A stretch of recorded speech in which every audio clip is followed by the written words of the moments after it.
It's our crisis of energy here in South Africa. It was a focus of ours earlier in the week. In fact, we were out at Goldfields South Deep Mine taking a look at how they're trying to take energy off the grid and keep their mine going. So many companies that are defining immediate solutions for backup power, whatever that might be, generators, UPS, solar, if you're very lucky. However, our next guest, Grahame Cruickshanks, who's head of department in sustainability at Growthpoint Properties. You'll know how many properties they own. What a big issue this must be for them, making time for me this morning. Grahame, morning to you. I appreciate you coming in and talking to us. So immediate crisis is what we're dealing with now. Do you as a property group look at now, or do you try and look beyond it? We look at both. The immediate crisis has to be addressed, has to be dealt with. Business continuity is really important for our clients who occupy the spaces in our buildings. And it's important that we partner with them as well as with local authorities to ensure that we're able to deal with the short-term problem. But we're looking further ahead as well. We keep hearing about public and private partnerships as well, and I just don't get the sense they're working. I imagine the big private companies can do that. They've got the clout, they perhaps have the access as well. But do you get a sense that public and private is working so far? As a whole, I think there are some green shoots showing, but generally I think that there's a lack of trust between public and private sector. Who doesn't trust who? They don't trust each other, I think. And there's a long history there. Where we see, I think perhaps the most progress is, and the most opportunity is in an enabling legislative environment starting to take place. The example that I like to use there is the change in independent power produced without license, moving from 1 megawatt to 100 megawatts. Yeah. And that was as a result of a lot of lobbying from private sector.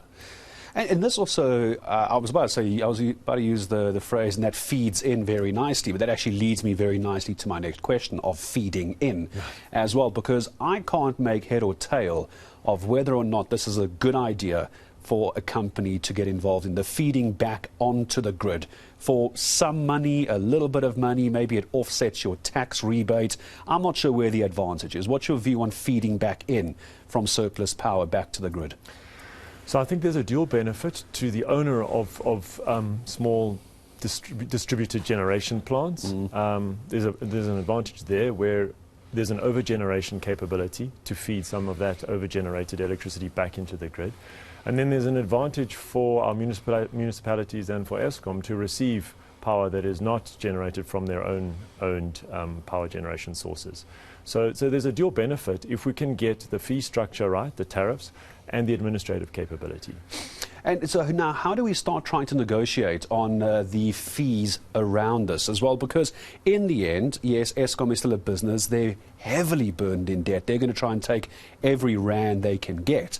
So I've been hearing numbers that if there is a small to medium-sized client feeding back in, Eskom will buy it for about 15 cents, but Eskom goes on and sells it for R2.15. It's just not a competitive market. They need to look at that, don't they? What would be worth it for you and your property group? What would make it worth it for you? You're absolutely right. The tariff structure is critical. We need to know that if we're feeding back into the tariff, we're still recovering against the capital cost of that investment. We are seeing positive movements with regards to the tariffs being offered. City of Joburg is offering higher tariffs than what you've just described. And so it's going in the right direction. But still, when you consider a R2.50 average price being charged by the municipalities and by Eskom, a feed-in tariff of less than half that is we're going to struggle to make a business case out of that. However, we're able to generate electricity quite efficiently and quite cost effectively on our smaller plants. So we're able to handle a lower tariff. It just needs to be viable. And I believe that the tariffs need to be restructured. You know, the fixed charges are inevitably going to increase. And, you know, Eskom is strapped for cash, as you say. We can't expect them to bankroll independent power production without recovering something. So that will probably come in the form of the fixed charges that they levy against suppliers. I'm curious, as a property group as well, do you have, as a result of being forced, excuse me on the cough on air, are you being forced to put the solar in because of what Eskom's doing? I think that's fair to assume that's why you're doing it. You're reacting to the lack of Eskom power availability. Are you transferring those costs onto clients, or are you absorbing them? What does that maths look like? So there are two questions there. We're doing it not just because of the availability of power, but also to reduce carbon emissions. And so there are multiple benefits to having our own power source on site. We do pass on part of the cost to the consumers of the electricity, much like the electricity that we purchase from municipalities or from Eskom. We have to recover that cost. And that cost recovery pays for the installation of the plant. There is, however, a shared benefit for the people occupying the spaces in our buildings and the businesses occupying those spaces. Business continuity is one. And over time, we're going to look at models for sharing the reduced cost of operation in those properties as well. Yes, as the cost of operating at the moment in the country, you've got two options. Either move into a property that can provide alternative power, or you close your doors.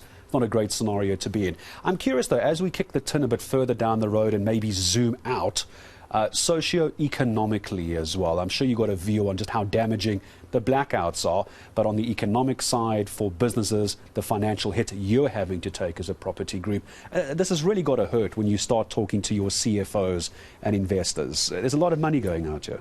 Absolutely. The investment into independent power production is substantial, but it's going to be with a view to supplying power to those who can afford to purchase it and those who can afford to invest in the development of the plants. The socioeconomic impact in the longer term could be that Eskom is unable to sustain its operations, and that their responsibility, which goes beyond those who can afford to supply and consume independently produced power, is going to fail. And that's an enormous impact that literally nobody in the country can afford to see happening. So that's I think is a long-term risk and crisis that really needs to be addressed. Never mind the short-term diesel generator in your backyard scenario. Yeah. And never mind the cost of diesel going up again, by the way, in August, in case you forgot about that. Diesel price going up in August. I'm going to leave our conversation with one last question. It's always been part of the debate. I'd like to get your thoughts on this. The unbundling and potential privatization of Eskom. Where do you sit on that? Is that the way to go? Is it this private-public partnership, or should the private side stay out of Eskom? Where do you lean? Fully supportive of the unbundling. So there's no doubt that Eskom needs to retain a key role, and the National Energy Regulating Authority as well. So what we need to see, I believe, is the privatization of power generation, but state control to a large degree of transmission and distribution to ensure that we don't end up with that socioeconomic disaster that we spoke about just now. I appreciate your time in coming in to talk to us as well. It must be very tricky in your industry. It sounds like you're managing it, though, and I appreciate you coming all the way in to talk to us about it this morning. Grahame Cruickshanks, HOD of Sustainability at Growthpoint Properties. You can imagine the number of properties they have, so it's an issue for me and you just trying to keep our lights on.